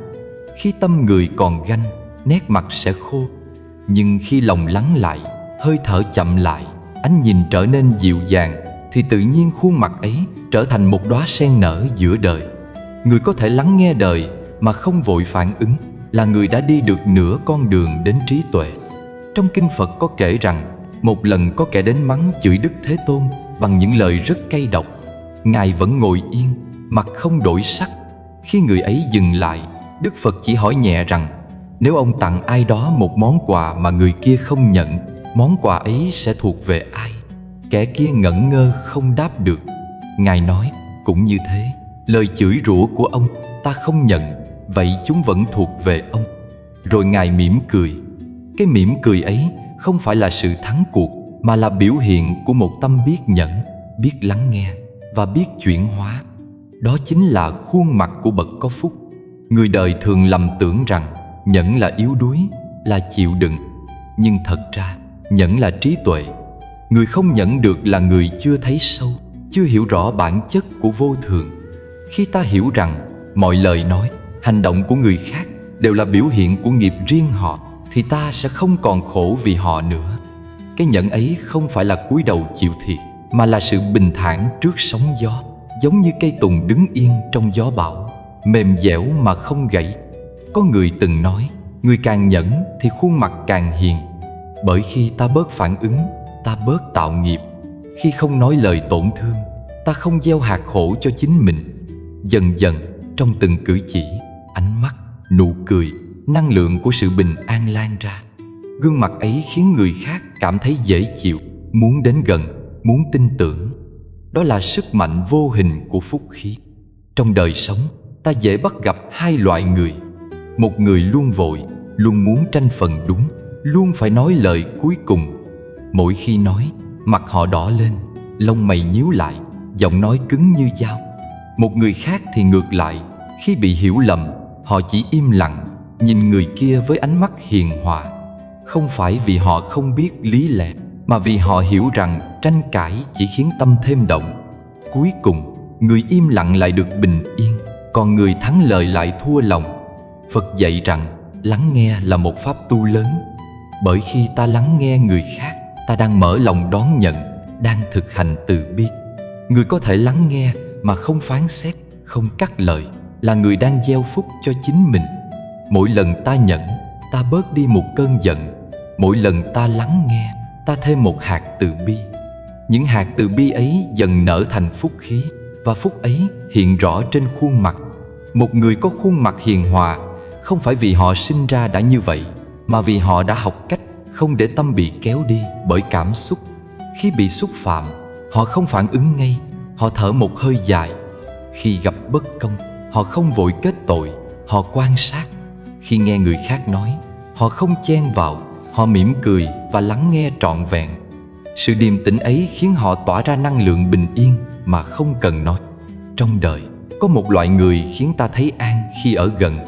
Họ không khuyên răn, không giảng dạy, chỉ lắng nghe bằng ánh mắt và bằng tâm. Khi ta nói, họ không phán xét. Khi ta khóc, họ không dỗ dành rối rít, mà chỉ ngồi yên bên cạnh. Chính sự hiện diện trầm lặng đó đã là một phương thuốc. Họ là những người có phúc khí thật sự, vì tâm họ đủ rộng để chứa được nỗi khổ của người khác mà không oán trách. Có một câu chuyện nhỏ kể rằng, một thiền sư nọ có đệ tử rất nóng tính. Một hôm, đệ tử hỏi: thưa thầy, sao con tu mãi mà gương mặt vẫn u ám, còn thầy lúc nào cũng sáng rỡ, an nhiên? Thiền sư mỉm cười: vì con vẫn còn muốn người khác nghe theo mình, còn ta thì chỉ muốn hiểu họ. Khi ta thôi tranh, thôi muốn hơn, thôi phải thắng, thì khuôn mặt tự nhiên sáng. Đệ tử nghe xong lặng người. Từ đó, anh tập im lặng mỗi khi muốn phản bác, tập mỉm cười mỗi khi người khác nóng nảy. Dần dần, khuôn mặt anh trở nên hiền hơn, ánh mắt bớt dịu và lòng bớt động. Nhẫn thật ra là biết nhìn rộng hơn. Người có trí không nhìn vào chuyện nhỏ, họ thấy xa hơn, hiểu rằng mọi thứ rồi cũng qua. Một lời xúc phạm hôm nay, mai này đã là gió. Một lời khen hôm nay, ngày mai cũng tan. Cái đáng giữ là tâm an. Khi tâm an, diện bình. Khi diện bình, phúc tự sinh. Đó là nhân quả hiển nhiên như sáng và tối, không sai một mảy may. Người có phúc khí lớn không để khuôn mặt mình trở thành tấm gương phản chiếu sân hận. Họ biết rằng mỗi nét nhăn, mỗi ánh nhìn đều là kết quả của tâm. Nếu lòng đầy oán, nét mặt sẽ cứng. Nếu lòng đầy thương, gương mặt sẽ mềm. Và giữa hai thứ ấy chỉ một niệm phân định. Bởi vậy, họ chọn lắng nghe thay vì tranh luận, chọn mỉm cười thay vì nổi nóng, chọn nhẫn thay vì phản kháng. Đời người, ai cũng sẽ gặp lúc bị hiểu lầm, bị xúc phạm, bị tổn thương. Nhưng điều khác nhau là cách ta đáp lại. Người thường đáp bằng lời, người trí đáp bằng im lặng. Im lặng không phải vì thua, mà vì hiểu rằng sự yên của tâm quý hơn mọi thắng bại. Kẻ chiến thắng thiên hạ mà thua chính mình thì cũng là thất bại. Người có gương mặt hiền hòa, biết lắng nghe, chính là người đã hiểu đạo giữa đời. Họ không cần nói đạo lý, vì gương mặt họ đã là bài học. Sự điềm đạm của họ khiến người khác muốn sống tốt hơn, nói nhẹ hơn, yêu thương hơn. Họ bước vào đời như cơn gió mát, không ồn ào, nhưng khiến ai gặp cũng thấy dễ chịu. Nếu ta muốn có gương mặt như thế, đừng tìm đến gương, mà hãy tìm đến chính tâm mình. Hãy hỏi xem, ta có đang sống vội, có đang phán xét người khác, có đang để lời nói làm tổn thương ai? Mỗi lần ta dừng lại để lắng nghe, mỗi lần ta nhẫn để không nổi giận, là mỗi lần ta đang gọt giũa khuôn mặt mình. Dần dần, những góc cạnh thô ráp của sân si sẽ mềm đi, thay vào đó là nét hiền của người hiểu và thương. Đức Phật từng dạy rằng, trong sự lặng yên có vô số điều được chữa lành. Khi tâm biết lắng nghe, thân sẽ bớt mỏi. Khi lòng biết nhẫn, gương mặt sẽ tươi. Và khi gương mặt an, phúc sẽ đến, không phải từ đâu xa, mà từ chính sự tĩnh tại của lòng. Bởi cuối cùng, gương mặt chính là trang kinh lớn nhất của mỗi con người. Mỗi nếp nhăn là một dòng chữ, mỗi ánh nhìn là một câu kệ. Nếu sống biết nhẫn, biết lắng nghe, biết từ bi, thì trang kinh ấy sẽ sáng rực giữa đời, khiến người khác đọc lên mà thấy bình an. Và đó chính là tướng phúc của người có trí, có tâm, có đạo. Có những điều trong đời, càng đi sâu ta càng thấy lạ lùng. Người đời thường mãi tìm cách trang điểm cho gương mặt, chỉnh sửa từng đường nét, mong sao có được vẻ đẹp dễ mến, dễ nhìn. Nhưng ít ai nhận ra, cái đẹp thật sự không nằm ở lớp da bên ngoài, mà ở dòng tâm đang chảy bên trong. Tâm thiện thì tướng sáng, tâm ác thì tướng tối. Cái gọi là nhân duyên tạo tướng không phải chuyện huyền hoặc, mà là định luật nhân quả tự nhiên vận hành qua từng ý nghĩ, từng hành động, từng hơi thở của ta. Đức Phật dạy, mọi hiện tượng trên đời đều từ nhân duyên sinh, từ nhân duyên mà diệt. Tướng mạo con người cũng không nằm ngoài quy luật ấy. Có người hỏi, tại sao có người vừa nhìn đã thấy phúc hậu, có người lại khiến ta bất an, dù chưa từng nói một lời? Câu trả lời nằm ở tâm thức. Khi trong lòng một người chất chứa nhiều oán hận, ganh ghét, khuôn mặt họ tự nhiên tối sầm, ánh mắt đượm nặng, khóe miệng khô khan. Còn khi trong lòng ai đó đầy từ bi, họ chỉ cần im lặng thôi cũng khiến người khác cảm thấy dễ chịu. Tâm là gốc, tướng là hoa. Hoa đẹp không thể mọc từ đất xấu, cũng như tướng lành không thể hiện nơi người ôm ấp điều ác. Người thường sân giận, dù không nói gì, vẫn để lại dấu vết. Lông mày nhíu lại, môi miếm chặt, ánh mắt gắt gao. Một cơn giận qua đi, nhưng hằn sâu trong gương mặt khiến nét hiền dần phai nhạt. Ngược lại, người biết hỷ xả, lòng nhẹ như mây. Mỗi khi họ cười, đôi mắt long lanh như suối, da mặt sáng hơn, khí chất cũng thanh thoát hơn. Có người hành thiện nhiều năm, không phải để được ai khen ngợi, mà bởi họ hiểu sâu sắc, làm lành là gieo hạt giống cho chính mình. Hạt giống ấy âm thầm nảy mầm, tưới tẩm cho diện mạo, cho từng đường nét của đời sống. Có người từng kể về một người phụ nữ trong làng nhỏ. Lúc trẻ, bà nổi tiếng nóng nảy, thường la mắng chồng con, lại hay giận dỗi vô cớ. Gương mặt bà khi ấy lúc nào cũng cau có, trông già hơn tuổi. Một ngày nọ, sau biến cố mất con, bà đau khổ đến cùng cực, rồi tìm đến chùa, xin ở lại làm công quả. 5 tháng trôi qua, người ta ngạc nhiên khi thấy gương mặt bà dần khác trước. Nếp nhăn vẫn còn, nhưng ánh mắt bà sáng lạ thường, môi hay cười hiền, khuôn mặt toát ra sự an tĩnh khó diễn tả. Có người nói bà thay đổi vì tu hành, nhưng thật ra là vì tâm bà đã chịu buông xuống. Khi oán hận rơi rụng, phúc khí bắt đầu nảy sinh. Cũng có một người đàn ông từng sống trong thù hận. Anh ta tin rằng đời bất công, nên luôn sống trong tâm thế đề phòng, nghi ngờ. Mỗi khi ai đó đến gần, anh nhìn họ bằng ánh mắt lạnh, nụ cười gượng gạo.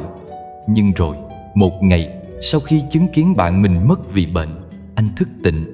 Anh bắt đầu học cách tha thứ, giúp đỡ người khác, tập nói lời cảm ơn, tập nhìn mọi thứ bằng lòng cảm thông. Sau vài năm, ai gặp lại anh đều ngạc nhiên. Gương mặt anh sáng hơn, nét cau có tan biến, khí sắc tự nhiên ấm áp. Anh chẳng hề thay đổi diện mạo, chỉ đổi tâm mình, và tướng tự thay đổi theo. Có người nói tướng là cái do trời sinh, nhưng Phật dạy tướng do tâm sinh. Tâm đổi thì tướng cũng đổi. Nếu tướng chỉ do trời định thì tu hành đâu còn ý nghĩa. Chính vì có thể thay đổi nghiệp, con người mới có con đường để bước ra khỏi khổ đau. Mỗi hành động thiện là một lần sửa tướng, mỗi ý nghĩ lành là một lần thanh lọc dung nhan. Khi trong lòng tràn đầy yêu thương, tự khắc đôi mắt sáng rỡ. Khi lòng không sân giận, khí chất tự nhiên nhẹ nhàng. Khi nói lời thành thật, khuôn mặt trở nên dễ nhìn. Tất cả đều là nhân duyên nối tiếp nhau, dệt nên bức tranh của một đời người. Trong kinh, Đức Phật từng kể rằng người có lòng hỷ xả, khi sinh ra thường có dung mạo đoan chính, vì phúc báo ấy được tích lũy từ nhiều kiếp. Ngược lại, người nuôi dưỡng oán hận hay gây tổn hại cho kẻ khác thường mang nét dữ, dù cố che giấu cũng không thể. Gương mặt chính là tấm gương phản chiếu đời sống nội tâm. Không ai có thể giấu được năng lượng thật trong ánh mắt mình. Người càng hiền, càng thanh thản, ánh mắt họ càng trong. Người càng tính toán, càng giả tạo, ánh mắt càng đục. Vẻ đẹp thật sự nằm ở tâm sáng, chứ không ở lớp phấn son. Muốn đổi tướng, không cần cầu khẩn hay nhờ người bói tướng sửa giúp. Hãy bắt đầu bằng việc sửa tâm, giữ miệng, hành thiện. Khi gặp chuyện trái ý, tập mỉm cười, đó là đang gieo nhân lành. Khi bị ai xúc phạm, tập im lặng, đó là đang vuông bồi phúc tướng. Khi có thể tha thứ, lòng tự nhiên nhẹ hơn, gương mặt cũng sáng hơn. Người biết sống thiện, dẫu nghèo vật chất vẫn giàu ánh sáng nội tâm, ai gặp cũng cảm mến. Phúc khí không đến từ việc cúng nhiều hay cầu nhiều, mà đến từ hành nhiều điều thiện. Một lời nói ấm áp, một cái nhìn bao dung, Một việc nhỏ giúp người, tất cả đều là hạt giống của tướng lành. Có người tu chục năm mà không đổi được khuôn mặt, bởi họ chỉ lo tụng niệm ngoài môi, tâm vẫn chất chứa hơn thua. Có người chỉ cần vài tháng sống chân thành lại đổi được khí sắc, vì họ thật lòng muốn sửa mình. Tướng không bao giờ lừa dối được nhân quả. Trong cuộc đời có những người dung nhan bình thường, nhưng càng nhìn càng thấy đẹp. Đó là cái đẹp của tâm thiện, của lòng hiền. Có người lúc trẻ xinh đẹp, nhưng càng sống càng nhợt nhạt, vì tâm tham sân si ăn mòn phúc tướng. Cho nên tướng là ảnh của tâm. Tâm tốt thì tướng đẹp, tâm ác thì tướng xấu. Đừng tìm cách che giấu bằng son phấn hay lời nói khéo léo. Cái đẹp ấy mong manh lắm, chỉ có tâm sáng mới giữ được lâu. Khi ta hiểu được nhân duyên tạo tướng, ta sẽ sống chậm lại, nói ít hơn, nghĩ hiền hơn. Mỗi sáng soi gương, thay vì lo tóc rối hay da xấu, hãy tự hỏi hôm nay ta đã hiền chưa? Ta đã đủ bao dung chưa? Ta có còn oán ai không? Nếu tâm an, gương mặt tự sẽ an. Nếu tâm sáng, phúc khí tự khắc lan tỏa. Đó là phép tu nhẹ nhàng mà sâu xa nhất. Và rồi, qua năm tháng, người biết tu tâm thiện sẽ nhận ra một điều vi diệu. Họ không cần cố gắng để trở nên đẹp, vì chính lòng nhân hậu đã khiến họ trở nên sáng rực giữa đời. Mỗi ánh mắt hiền, mỗi nụ cười bao dung đều là hoa phúc nở trên dung nhan ấy. Kết lại, tướng không nằm ở dáng hình mà ở nhân duyên ta gieo. Hãy gieo nhân thiện, tâm thiện, lời thiện, việc thiện. Hãy để mỗi ngày trôi qua là một ngày gương mặt ta tươi hơn, lòng ta sáng hơn. Khi ấy, ta không cần ai khen đẹp, bởi ánh sáng của phúc đức sẽ tự soi rọi, khiến người khác chỉ muốn đến gần. Người có tướng lành không phải vì trời ưu đãi, mà vì họ đã gieo đủ những hạt nhân của yêu thương, bao dung và trí tuệ. Đó mới là vẻ đẹp thật, vẻ đẹp mà thời gian không thể lấy đi. Trong đời sống, ai cũng muốn may mắn, ai cũng muốn hạnh phúc, ai cũng mong có phúc khí. Nhưng ít người hiểu rằng phúc không chỉ đến mà còn cần giữ, và giữ phúc không hề đơn giản. Phúc đến như cơn mưa mùa hạ, nhanh và bất ngờ, nhưng để giữ được lâu dài cần một nền tảng bền vững. Nền tảng đó chính là tâm khiêm cung và biết ơn. Người có thể cúi đầu trước cuộc đời, biết trân trọng những gì mình đang có, là người giữ được phúc lâu dài. Ngược lại, kẻ kiêu ngạo, xem thường người khác, dù sở hữu nhiều của cải hay quyền lực, phúc cũng khó bền. Phật dạy, tâm biết ơn là mảnh đất màu mỡ của hạnh phúc. Khi ta biết ơn, ta nhìn thấy giá trị trong từng sự vật, từng con người quanh mình. Một lời cảm ơn, một ánh mắt trân trọng, một nụ cười chân thành, tất cả đều gieo hạt giống phúc vào lòng. Người biết ơn không sống bằng tham vọng hay so đo, mà bằng sự trân trọng và biết đủ. Chính sự khiêm nhường này tạo nên một năng lượng tích cực lan tỏa, khiến phúc khí tự nhiên bền vững, không bị dao động bởi thời gian hay hoàn cảnh. Giữ phúc không phải là giữ của cải, giữ quyền lực hay giữ địa vị. Của cải có thể mất, quyền lực có thể rơi, địa vị có thể tan biến, nhưng tâm biết ơn thì vẫn còn nguyên giá trị. Người có phúc không vì giàu mà đẹp, không vì quyền mà quý, mà vì họ giữ được tâm tĩnh, giữ được lòng khiêm cung và biết ơn những gì đang có. Một tấm lòng khiêm nhường như đất lành, nuôi dưỡng hạt giống phúc, cho ra đời năng lượng hiền hòa, khiến gương mặt sáng, ánh mắt dịu dàng, cử chỉ hòa nhã. Có người kể rằng một vị trưởng lão trong làng nhỏ, suốt đời sống bình dị, ít nói, luôn biết kính trọng người khác. Dù gặp cảnh trái ý, ông cũng không giận hờn, mà chỉ cúi đầu và mỉm cười. Người xung quanh nhận thấy, dù ông không giàu sang, nhưng lúc nào cũng được mọi người kính nể và thương mến. Khi hỏi bí quyết, ông chỉ nói rằng bí quyết duy nhất là sống biết ơn và không kiêu ngạo. Mỗi ngày, ông biết ơn mặt trời chiếu sáng, biết ơn bát cơm trong tay, biết ơn những người giúp đỡ mình. Sự khiêm cung ấy như tấm gương, soi rọi và giữ gìn phúc khí mà ông tích lũy từ nhiều năm. Trong đời sống hiện đại, người ta thường nghĩ rằng phúc khí là kết quả của thành công, của quyền lực, của tiền bạc. Nhưng thực ra, phúc đến và đi không dựa vào những thứ đó. Phúc là năng lượng từ tâm, từ cách sống, từ lòng biết ơn và thái độ khiêm nhường.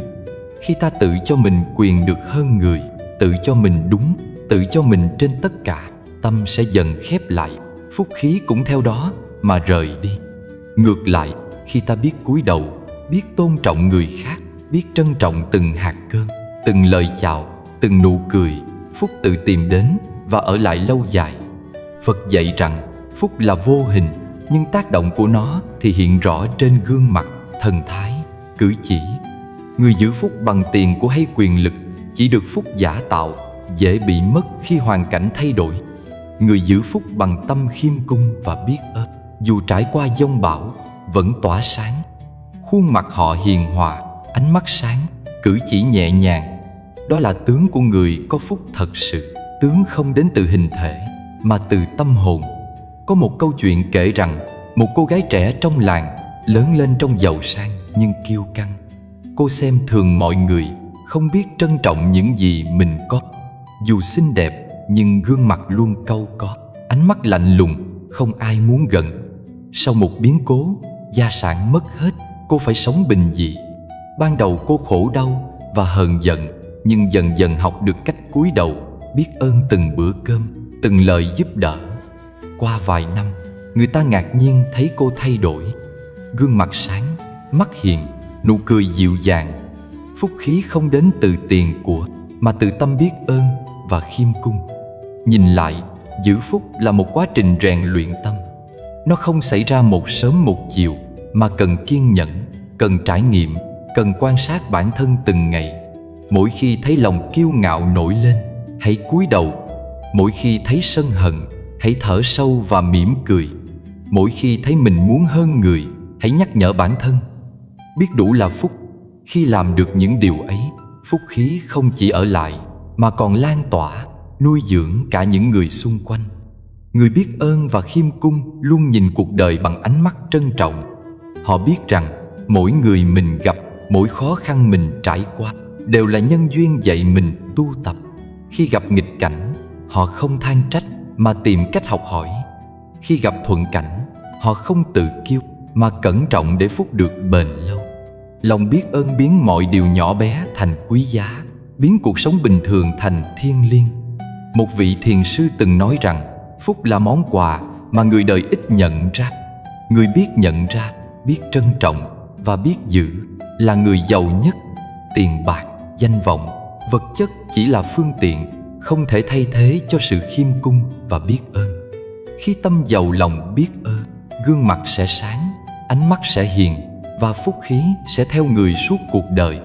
Hãy thử nghĩ xem, nếu mỗi ngày ta dành một chút thời gian để nhận ra những điều tốt đẹp quanh mình, để cúi đầu trước sự giúp đỡ của người khác, để nói lời cảm ơn, để không kiêu ngạo, thì phúc sẽ tự tìm đến. Mỗi lời cảm ơn là một hạt giống, mỗi nụ cười là một cơn mưa tưới hạt giống ấy. Khi hạt giống nảy mầm, tướng mạo và thần thái của ta cũng thay đổi. Người đời sẽ cảm nhận được năng lượng ấy, không cần lời nói hay hành động phô trương. Giữ phúc cũng là giữ mình khỏi rơi vào vòng luẩn quẩn của sân hận và kiêu ngạo. Khi kiêu, phúc mất. Khi sân, phúc tiêu. Khi khiêm cung và biết ơn, phúc ở lại. Điều này giải thích tại sao có người dù không giàu sang nhưng lúc nào cũng tươi vui, được người khác kính trọng. Còn người giàu có nhưng kiêu căng, lúc nào cũng lo âu và cô độc. Phúc không mua được bằng tiền, chỉ giữ được bằng tâm sáng. Người biết giữ phúc không chỉ tạo lợi ích cho chính mình mà còn cho cả người khác. Khi gương mặt hiền hòa, ánh mắt sáng, lời nói dịu dàng, hành động biết ơn, năng lượng tích cực lan tỏa. Người gặp họ cảm thấy an lòng, được truyền cảm hứng để sống tốt hơn. Phúc khí vì vậy không chỉ dừng lại ở bản thân mà còn lan rộng, trở thành hạt giống thiện lành gieo vào đời. Cuối cùng, muốn phúc được bền lâu, hãy tu tâm biết ơn và khiêm cung. Cúi đầu trước nhân duyên, trân trọng những điều nhỏ bé, không kiêu ngạo trước thành công. Khi tâm biết đủ, gương mặt sáng, ánh mắt hiền, lời nói dịu dàng, phúc đến và ở lại tự nhiên, không cần cố gắng, không cần cầu xin. Người giữ được phúc là người sống đúng, sống an, sống trọn vẹn từng khoảnh khắc trong cuộc đời. Mỗi buổi sáng thức dậy, chúng ta có trong tay một món quà vô giá mà ít ai nhận ra. Đó là một ngày mới, một ngày tràn đầy cơ hội để gieo phúc, để nuôi dưỡng tâm thiện, để làm sáng rực khuôn mặt và thần thái của chính mình. Người tu phúc khí hiểu rằng mỗi ngày là một hành trình tu tập, không phải bằng những bước đi vội vàng, mà bằng những hơi thở chánh niệm, những lời nói lành và những hành động nhẹ nhàng nhưng kiên định. Khi buổi sáng đến, việc đầu tiên không chỉ là rửa mặt, ăn sáng hay chuẩn bị cho công việc, mà là dành vài phút để niệm Phật, để kết nối tâm với điều thiện lành. Niệm Phật không chỉ là phát ra tiếng, mà là để tâm được an định, để mỗi nhịp niệm nhắc nhở chúng ta về lòng từ bi, về trí tuệ, về sự biết đủ. Khi tâm an, gương mặt sẽ tươi sáng, ánh mắt trong, nụ cười nhẹ nhàng xuất hiện một cách tự nhiên. Đó là cách bắt đầu ngày mới bằng phúc khí, bằng năng lượng thiện lành mà không cần chờ đợi điều gì từ bên ngoài. Thở chánh niệm là một công cụ quan trọng khác để tăng phúc khí hàng ngày. Khi ta chú tâm vào từng nhịp thở, mỗi hít vào và thở ra là một sự kết nối với chính mình. Tâm bớt dao động, lòng bớt lo âu, cơn sân hận hay bất mãn không còn chi phối. Trong khoảnh khắc ấy, gương mặt trở nên an tĩnh, ánh mắt dịu dàng và năng lượng phúc lan tỏa. Người ta thường nói, khi hơi thở bình an thì cuộc đời cũng bình an. Đó là sự thật giản dị nhưng sâu sắc. Lời nói thiện là một hạt giống khác để gieo phúc mỗi ngày. Một lời chào, một câu cảm ơn, một lời khen chân thành, hay đơn giản là không nói lời tổn thương ai, tất cả đều là nhân tạo nên phúc tướng. Khi ta nói lời thiện, tâm được nhẹ nhàng, gương mặt tươi sáng, ánh mắt trong suốt, người gặp ta cảm nhận được sự ấm áp và dễ chịu. Ngược lại, lời nói cay nghiệt, than vãn, oán trách sẽ làm tâm rối, gương mặt u ám, phúc khí dần hao mòn. Do đó, mỗi lời nói là một cơ hội để tu phúc hàng ngày, để gương mặt và thần thái luôn hiền hòa và tỏa sáng. Khi cơn giận nổi lên, nhiều người dễ bị cuốn theo, để tâm bị dẫn dắt bởi sân hận, rồi làm tổn hại cho bản thân và người khác. Nhưng người tu phúc biết quay về với hơi thở. Một hơi thở chậm, một nhịp thở sâu là sự trở về với chính mình, giữ tâm an lành giữa bão giông. Trong giây phút ấy, người ta nhận ra rằng sân hận chỉ là nhất thời, còn phúc khí tích lũy bao lâu không nên mất đi vì một cơn nóng nảy. Việc này tưởng đơn giản, nhưng thực hành liên tục sẽ dần thay đổi gương mặt, ánh mắt và cả cách chúng ta tương tác với đời. Một ngày bình an là một ngày phúc lớn. Khi buổi sáng bắt đầu bằng tâm thiện, từng lời nói, từng hành động được kiểm soát bằng sự tỉnh thức, ta sẽ trải qua ngày với năng lượng tích cực. Khi gặp nghịch cảnh, ta không vội nổi nóng, không oán giận, mà nhìn thấu nhân duyên, thở chậm, mỉm cười. Mỗi lần như vậy là một lần gieo hạt phúc, là một lần nuôi dưỡng tướng lành. Khi ngày kết thúc, gương mặt không mang dấu vết của sân hận hay phiền muộn, mà sáng rỡ với dấu ấn của bình an. Trong thực tế, người hành trì niệm Phật, thở chánh niệm, nói lời thiện còn phát hiện ra một điều kỳ diệu khác. Mỗi khi tâm bình an, người khác cũng cảm thấy dễ chịu khi ở gần. Ánh mắt hiền, nụ cười dịu dàng, cử chỉ nhẹ nhàng là một năng lượng lan tỏa, khiến người xung quanh cũng tỉnh lại, cũng an lạc. Phúc không chỉ đến với chính mình, mà còn lan tỏa ra môi trường sống. Đó là sức mạnh của việc tu hàng ngày, sức mạnh của sự tỉnh thức trong từng khoảnh khắc. Thực hành này không cần nhiều thời gian, không cần hình thức cầu kỳ.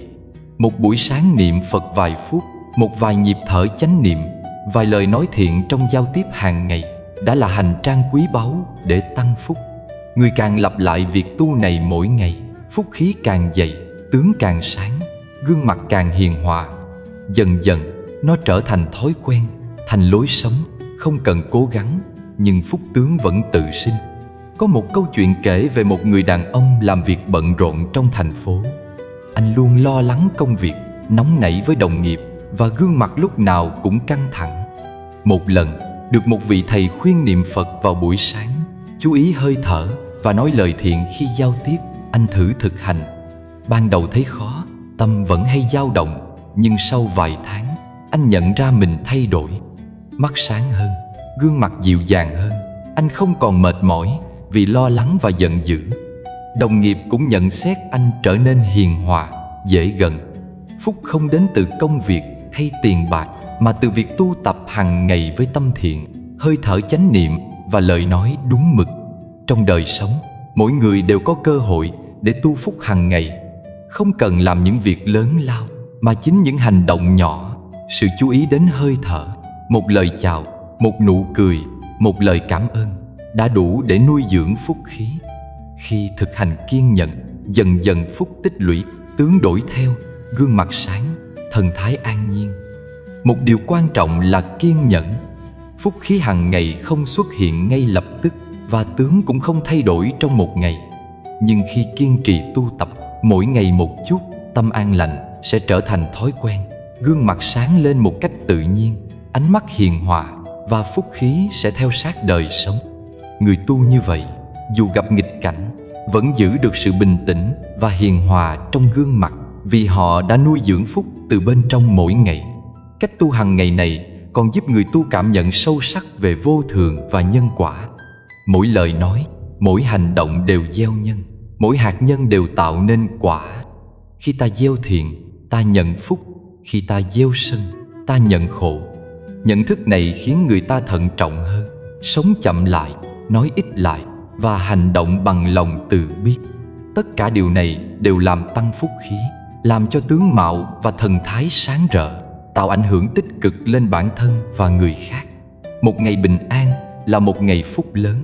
Mỗi ngày thực hành niệm Phật, thở chánh niệm và nói lời thiện là một bước đi trên con đường gieo phúc.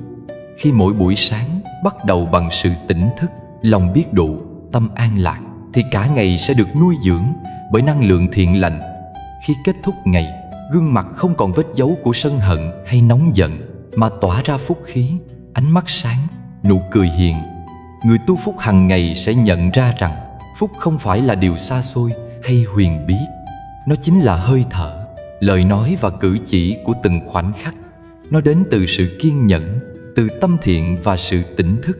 Mỗi ngày, một hơi thở chánh niệm, một lời nói lành, một niềm vui nhỏ bé đều góp phần làm tăng phúc khí. Khi thực hành lâu dài, khuôn mặt sáng, thần thái hiền, ánh mắt trong, gương mặt như tỏa ra ánh sáng của lòng từ bi và trí tuệ. Hãy bắt đầu từ hôm nay, từ buổi sáng mới, từ một hơi thở và một lời nói thiện. Một ngày bình an là một ngày phúc lớn. Từng bước, từng nhịp thở, từng hành động sẽ tạo nên tướng lành, phúc khí bền lâu, gương mặt sáng và thần thái an nhiên. Mỗi khoảnh khắc đều là cơ hội để tu tập, để nuôi dưỡng phúc, để sống hiền hòa và tỏa sáng trong đời. Khôn là một phẩm chất mà con người từ xưa đến nay luôn tìm kiếm, nhưng không phải ai cũng hiểu đúng. Nhiều người thường nhầm lẫn khôn với mưu mẹo, với sự tính toán khéo léo để đạt lợi ích riêng. Nhưng trong đạo Phật, sự khôn ngoan thực sự không phải là chiêu trò, không phải là lương lẹo hay gian manh. Khôn thực sự là biết sống thuận pháp, biết thương người, biết dừng đúng lúc để không làm tổn hại bản thân và người khác. Người có phúc khí lớn luôn sống theo cách ấy, khôn nhưng không khôn vặt, thông minh nhưng không dùng trí tuệ để làm tổn thương, mà để gìn giữ hòa khí và nhân duyên tốt lành. Người khôn thật sự là người khiến người khác cảm thấy an tâm khi ở bên. Khi tiếp xúc với họ, bạn không bị căng thẳng, không lo sợ hay nghi ngờ, mà cảm thấy bình yên và được tôn trọng. Họ biết cách lắng nghe, biết nói khi cần và biết im lặng khi đúng. Một câu nói nhẹ nhàng, một cử chỉ quan tâm, hay chỉ đơn giản là sự hiện diện an nhiên, tất cả đều tạo ra năng lượng yên ổn, khiến người xung quanh cảm thấy thoải mái. Người khôn vặt thường tìm cách nổi bật, muốn người khác phải chú ý hay sợ hãi mình, nhưng người khôn thật sự thì không. Họ sống khôn bằng cách giữ cho mình và cho người khác bình an, giữ cho tình cảm và nhân duyên không bị tổn hại. Khôn còn là biết dừng đúng lúc. Trong cuộc sống, đôi khi dừng lại là khôn ngoan hơn bất cứ hành động nào. Người biết dừng đúng lúc không chỉ tránh được rắc rối, mà còn giữ được phúc khí. Khi cơn giận nổi lên, biết dừng lại để hít thở, để nhìn rõ bản chất của vấn đề là một cách khôn ngoan. Khi người khác nói lời không hay, biết im lặng thay vì đáp trả cũng là khôn. Khi muốn làm điều gì lớn lao, biết cân nhắc thời điểm, biết thuận duyên mà hành động, đó là khôn. Người có phúc khí lớn thường tu tập để nhận biết khi nào nên nói, khi nào nên im, khi nào nên hành, khi nào nên chờ. Khôn vặt thì lao vào mọi chuyện, khôn thực sự thì hành động hợp đạo, hợp pháp, hợp nhân duyên. Khôn còn là nhìn đời mà không chấp, hiểu mà không khoe. Người có phúc khí lớn hiểu sâu sắc về vô thường và nhân quả, về hạnh phúc và khổ đau. Họ thấy rõ bản chất của mọi sự việc mà không bị cuốn vào tranh chấp hay sân hận. Họ biết điều gì quan trọng, điều gì không quan trọng, và hành động theo trí tuệ chứ không theo cảm xúc. Người khôn còn không khoe trí tuệ hay hiểu biết của mình. Họ sống giản dị, hành động âm thầm nhưng hiệu quả. Ánh mắt, nụ cười, cử chỉ đều toát ra sự an nhiên, khiến người khác cảm nhận được phúc khí và sự chín chắn. Có câu chuyện kể về một người thương nhân giàu có. Anh ta biết rất nhiều mẹo làm giàu, có thể nắm bắt cơ hội kinh doanh, điều khiển người khác bằng lời nói và hành động khéo léo. Nhưng bên cạnh đó, anh ta biết kiềm chế tham vọng, không hãm hại ai, biết nhường nhịn đúng lúc và tôn trọng đối tác. Khi gặp những người khó tính, anh ta không nóng giận mà dùng sự bình tĩnh và trí tuệ để giải quyết. Người xung quanh thấy anh ta vừa khôn vừa hiền, muốn học theo và được gần. Gương mặt anh tươi sáng, ánh mắt an nhiên, và mọi người nhận ra anh là người có phúc khí. Anh không dùng mưu mẹo để chiếm ưu thế, mà dùng khôn ngoan để giữ phúc, giữ hòa khí, giữ thiện duyên. Khôn còn là biết thương người. Người khôn thực sự luôn đặt mình vào vị trí người khác, hiểu những khó khăn, nỗi đau và nhu cầu của họ. Khi ta thương người, phúc khí tự sinh, tướng mạo sáng rỡ. Một ánh mắt quan tâm, một cử chỉ nhẹ nhàng, một lời nhắc nhở tử tế, tất cả đều là cách gieo phúc và thể hiện sự khôn ngoan. Người khôn vặt thường tìm cách lợi dụng người khác để đạt lợi ích riêng, nhưng người khôn thật sự luôn biết cân bằng giữa lợi ích bản thân và lợi ích chung, luôn đặt hòa khí và thiện duyên lên hàng đầu. Người khôn còn biết nhìn xa. Họ không để cảm xúc nhất thời chi phối hành động. Khi đối diện với mâu thuẫn, họ bình tĩnh nhìn nhận nguyên nhân, đánh giá hậu quả và hành xử theo trí tuệ. Họ biết rằng một lời nói nóng giận hay một hành động vội vàng có thể phá hỏng mối quan hệ, làm phúc khí tiêu tan. Ngược lại, một hành động chậm mà chính xác, một lời nói dịu dàng đúng lúc là cách bảo vệ phúc, giữ cho mọi người xung quanh an nhiên và giữ cho chính mình tấm lòng thanh thản. Khôn còn là biết lắng nghe. Người có phúc khí lớn hiếm khi nói nhiều, nhưng luôn lắng nghe sâu sắc. Họ quan sát ánh mắt, cử chỉ và cảm nhận tâm lý của người khác. Họ hiểu rằng đôi khi chỉ cần lắng nghe là giúp người khác thanh thản. Họ không tìm cách chứng minh mình đúng, không tranh luận để thắng, mà im lặng để hòa nhịp, để người khác cảm thấy được thấu hiểu. Khôn vặt là muốn luôn thắng, luôn nổi bật, nhưng khôn thực sự là biết dừng lại, biết lắng nghe và biết hành xử sao cho mọi người đều an. Người có phúc khí lớn sống khôn còn là sống tỉnh. Họ tỉnh thức trước những lời nói, hành động và cảm xúc của mình. Họ không bị cuốn theo sân hận, ghen tị hay tham vọng. Họ hiểu bản chất vô thường của đời sống, nên không bám víu vào tiền tài, danh vọng hay địa vị. Tâm họ tự do, gương mặt tự tại, ánh mắt sáng rỡ. Người gặp họ không cảm thấy áp lực hay dè chừng, mà thấy bình an và muốn gần. Đó là khôn ngoan thực sự, khôn mà không khôn vặt. Người khôn cũng biết tôn trọng nhân duyên. Họ hiểu rằng mỗi người mình gặp, mỗi hoàn cảnh mình trải qua đều là duyên. Khi thuận duyên, họ hành động. Khi nghịch duyên, họ nhẫn nại và chờ cơ hội. Người khôn không cưỡng cầu, không ép buộc, nhưng vẫn đạt được lợi ích mà không làm tổn hại ai. Như vậy, họ vừa giữ được phúc vừa sống khôn ngoan. Khôn vặt thì ép buộc, mưu mô, nhưng khôn thật sự là thuận duyên, hòa hợp, biết dừng đúng lúc, biết thương người, biết giữ tâm an. Cuối cùng, sống khôn là sống tỉnh, nhìn rõ mà không chấp, hiểu sâu mà không khoe. Người có phúc khí lớn không cần phô trương, không cần chứng tỏ, mà vẫn tỏa sáng bằng năng lượng thiện lành và trí tuệ. Họ biết đâu là điều quan trọng, đâu là phù phiếm, biết khi nào nên nói, khi nào nên im, biết khi nào hành động, khi nào nhẫn nhịn. Mỗi ánh mắt hiền, mỗi nụ cười dịu dàng, mỗi lời nói ấm áp đều là dấu ấn của người khôn và phúc khí. Sống khôn mà không khôn vặt là một nghệ thuật sống. Nghệ thuật ấy kết hợp trí tuệ, từ bi, sự tỉnh thức, lòng khiêm cung, biết ơn và sự biết dừng đúng lúc. Người sống theo cách này dù trải qua bao biến động, vẫn giữ được bình an trong lòng, phúc khí trên gương mặt và tướng mạo hiền hòa. Họ khiến người khác thấy an, thấy tin cậy và tự nguyện gần gũi. Khôn vặt chỉ mang lại lợi ích tạm thời, nhưng không thực sự làm tăng phúc, tướng sáng và năng lượng thiện lành lan tỏa trong đời. Người có phúc khí lớn không phải là người có nhiều tiền của, quyền lực hay danh vọng. Họ là người sống không, biết thương người, biết dừng đúng lúc, biết lắng nghe, biết giữ bình an và phúc khí. Mỗi hành động của họ đều thấm nhuần trí tuệ và lòng từ bi. Ánh mắt họ sáng, nụ cười hiền, gương mặt hiền hòa, khiến người gặp cảm thấy dễ chịu, an nhiên và tin tưởng. Đó mới là khôn ngoan thực sự, khôn mà không khôn vặt, và cũng là cách sống để phúc khí luôn hiện hữu trong đời. Kết lại, sống khôn là sống tỉnh, nhìn rõ mà không chấp, hiểu sâu mà không khoe. Khôn không phải để thắng người khác, mà là để sống đúng, sống hiền, sống tỉnh thức.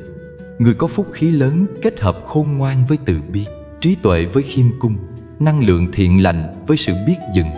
Khi ấy, họ không chỉ giữ được phúc cho bản thân, mà còn lan tỏa phúc đến mọi người xung quanh, khiến đời sống trở nên hiền hòa, an nhiên và đẹp đẽ.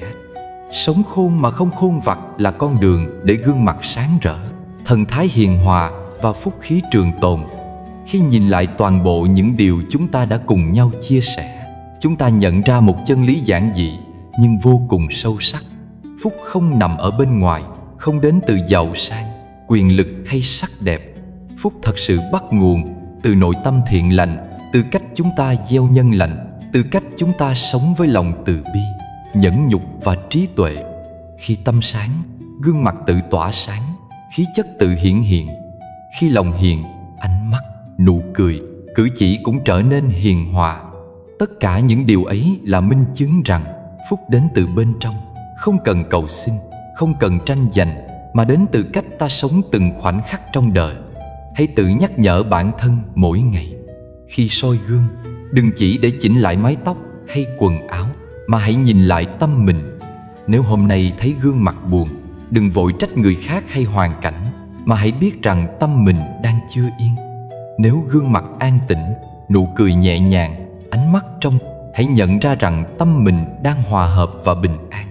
Việc soi gương mỗi ngày trở thành một phép tu nhỏ, giúp chúng ta quan sát bản thân, điều chỉnh hành vi, nuôi dưỡng phúc khí và giữ cho tâm luôn sáng. Mỗi công đức nghe pháp hôm nay đều quý giá. Chúng ta không chỉ tích lũy phúc cho riêng mình, mà còn có thể hồi hướng công đức ấy đến tất cả chúng sinh khắp mười phương. Nguyện cho ai cũng được phúc, được trí, được an vui trong đời. Mỗi lời dạy, mỗi hình ảnh, mỗi ý niệm thiện là hạt giống gieo vào lòng người, và khi được hồi hướng rộng khắp, phúc sẽ lan tỏa, đem lại bình an cho mọi nơi, mọi chúng sinh. Đại chúng hãy tiếp tục gieo duyên với những pháp lành với kênh này, để cùng nghe pháp, nuôi dưỡng tâm thiện và từng bước một đi trên con đường tỉnh thức. Mỗi lần quay lại, mỗi lần lắng nghe, chúng ta đều được nhắc nhở về cách sống khôn ngoan, cách gieo nhân thiện, cách giữ phúc và tăng trưởng trí tuệ. Cùng nhau, chúng ta không chỉ làm sáng tâm mình, mà còn góp phần thắp sáng phúc cho người khác, để đời sống trở nên hiền hòa, an lạc và đầy năng lượng thiện lành. Hãy nhớ rằng phúc thật sự không nằm ở hình hài hay ngoại tướng. Nó nằm ở sự an nhiên trong tâm, sự hiền hòa trong cử chỉ, ánh mắt sáng trong và nụ cười từ bi. Người có phúc khí lớn là người biết giữ tâm sáng, sống khôn mà không khôn vặt, biết thương người, biết dừng đúng lúc, biết gieo nhân lành hàng ngày.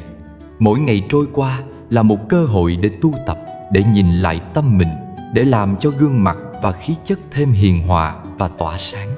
Kết thúc buổi pháp hôm nay, xin nhắc đại chúng rằng mọi nỗ lực gieo phúc, nuôi dưỡng thiện tâm, giữ lòng hiền và sống khôn ngoan đều là một hành trình dài, nhưng đầy giá trị. Hãy đi từng bước chậm rãi, từng hơi thở tỉnh thức, từng lời nói thiện lành. Mỗi ngày bình an là một ngày phúc lớn, mỗi hành động từ bi là một đóa sen nở trong đời. Khi giữ được điều đó, gương mặt sáng, tâm an, phúc tự đến và tỏa rạng.